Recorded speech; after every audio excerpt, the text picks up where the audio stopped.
ఈరోజు topic simple interest, బారు వడ్డీ, వాటికి సంబంధించిన ప్రాబ్లమ్స్ ఏ విధంగా చేయాలో నేర్చుకుందాం. ఫస్ట్ ఆఫ్ ఆల్ ఈ బారు వడ్డీ గురించి మనకు కొన్ని విషయాలు తెలిసి ఉండాలి. అవి ఏంటంటే ఫస్ట్ ప్రిన్సిపల్ అంటే ఏంటిదో ఐడియా ఉండాలి, అసలు అంటే ఏంటిది అనేది ఐడియా ఉండాలి. సో కొంత మనీని కొంత సర్టన్ పీరియడ్ వరకు కనుక ఇస్తే దాన్ని మనం అసలు లేదా ప్రిన్సిపల్ అంటాం. The money borrowed or lent out for a certain period is called the principal or the sum. Next interest అంటే ఐడియా ఉండాలి. ఏదైతే మనీ ఇచ్చామో దానికి కొంత ఎక్స్ట్రా మనీ యాడ్ చేసి ఇస్తారు, దాన్ని మనం ఇంట్రెస్ట్ అంటాం. అంటే extra money period for using others money is called interest. Next ఇప్పుడు మనం చెప్పే topic simple interest. Simple interest అంటే సర్టెన్ ఇంట్రెస్ట్ అనేది యూనిఫామ్గా లీనియర్గా ఉంటూ మామూలుగా ఇంక్రీజ్ కాకుండా ఒక సర్టెన్ పీరియడ్ అంటే ఒక ఇయర్కి కొంత ఇంట్రెస్ట్ ఇస్తే దాన్ని సింపుల్ ఇంట్రెస్ట్ అంటారు. సో మామూలుగా the interest on a sum borrowed for a certain period is ranked uniformly then it is called simple interest. అంటే మామూలుగా బారు వడ్డీ అంటే సేమ్గా ఉంటుంది ఇంట్రెస్ట్, మామూలుగా సింపుల్ ఇంట్రెస్ట్ అంటారు. మనం చక్రవడ్డీకి వచ్చేసరికి ఏమవుతుందంటే ఇంట్రెస్ట్ అనేది పెరుగుతూ వస్తుంది. నెక్స్ట్ వీటి నోటేషన్స్ ఏ విధంగా ఉంటాయో చూద్దాం. ప్రిన్సిపల్ను అంటే మామూలుగా మన ఫార్ములా లోపల ప్రిన్సిపల్ అంటే క్యాపిటల్ పి తోటి ఇండికేట్ చేస్తాం. Rate of interest per annum అనేది క్యాపిటల్ ఆర్ తోటి ఇండికేట్ చేస్తాం. టైం వచ్చేసి ఇయర్ టైం అనేది క్యాపిటల్ టీ తోటి ఇండికేట్ చేస్తాం. సో ఇప్పుడు ఫార్ములా చూసుకున్నట్టయితే then simple interest is equal to PRT by 100, P into R into T by 100. ఇది సింపుల్ ఇంట్రెస్ట్ ఫార్ములా. సో దీని నుండి కనుక ఒకవేళ మనం P కావాలనుకున్నప్పుడు మనం ఈ టర్మ్ మిగిలిన టర్మ్ ఏదైతుందో RT by 100 అంటే తీసుకెళ్తాం. P is equal to 100 into simple interest by RT. ఒకవేళ R కావాలనుకుంటే సేమ్ యాజ్ ఇట్ ఇస్ మిగిలిన రెండు టర్మ్స్ అటు తీసుకెళ్తాం. 100 into SI by PT. T కావాలంటే కూడా same as 100 into SI by R into P. ఇలా మనం ఈ ఒక్క ఫార్ములానే యూజ్ చేసి మిగిలిన వాటి కూడా కనుక్కోవచ్చు. సో ఫస్ట్ ఆఫ్ ఆల్ ఒక సింపుల్ ప్రాబ్లం చూద్దాం.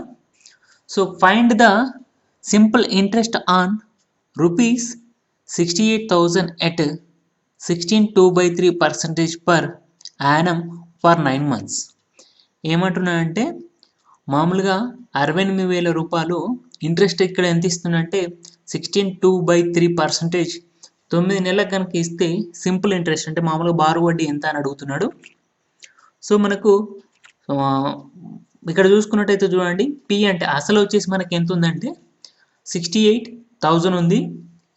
వడ్డీ ఎంత ఉందంటే మామూలుగా ఇక్కడ దీన్ని నేను సింప్లిఫై చేస్తున్నాను, అంటే మామూలుగా 50/3కి కన్వర్ట్ చేస్తున్నాను. చూడండి 16 ఇంటూ 3 ప్లస్ 2 ఇది 48 వస్తుంది మీకు, ప్లస్ 2 అంటే 50/3 వస్తుంది. సింపుల్గా కన్వర్ట్ చేశాను. నెక్స్ట్ మంత్ను నేను ఇయర్ కన్వర్ట్ చేయాలంటే 12 తోటి డివైడ్ చేస్తాను. 9/12 అంటే మనకు 3/4 ఇయర్స్ వచ్చింది. సో ఇక్కడ పి వాల్యూ తెలుసు, ఆర్ వాల్యూ తెలుసు, టీ వాల్యూ తెలుసు. Simple interest is equal to ఏంటిది పిఆర్టీ బై 100. సో నేను ఫార్ములా సబ్స్టిట్యూట్ చేస్తున్నాను. వాల్యూస్ వచ్చేసి so 68,000 into 50/3 into 3/4 by 100, value వచ్చేసి 8,500 అనేది ఇంట్రెస్ట్. నెక్స్ట్ ఇంకొక ప్రాబ్లం చూద్దాం. Find the simple interest on rate 3,000 at 6/1/4 per annum the period from 4th February 2005 to 18th April 2005. ఇక్కడ మనకు వాడు కొంత డేట్స్ మంత్లలో మాత్రమే ఇచ్చాడు, మొత్తం ఇయర్గా కంప్లీట్గా ఇవ్వలేదు. పి ఇచ్చాడు, ఆర్ ఇచ్చాడు. ఇక్కడ ఏమి ఇచ్చాడంటే డేస్ ఇచ్చాడు. ఫిబ్రవరి నుండి ఏప్రిల్ వరకు సర్టెన్ డేట్ లిమిట్ లోపల మనకు ఎంత ఇంట్రెస్ట్ వస్తుందని ఇచ్చాడు.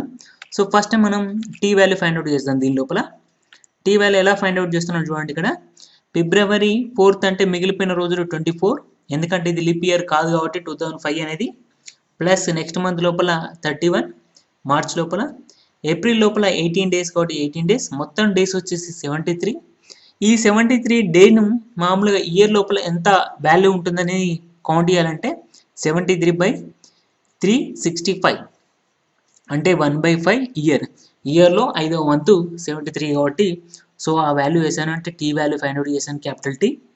నెక్స్ట్ పీ వాల్యూ ఆల్రెడీ మనకు తెలుసు 3000.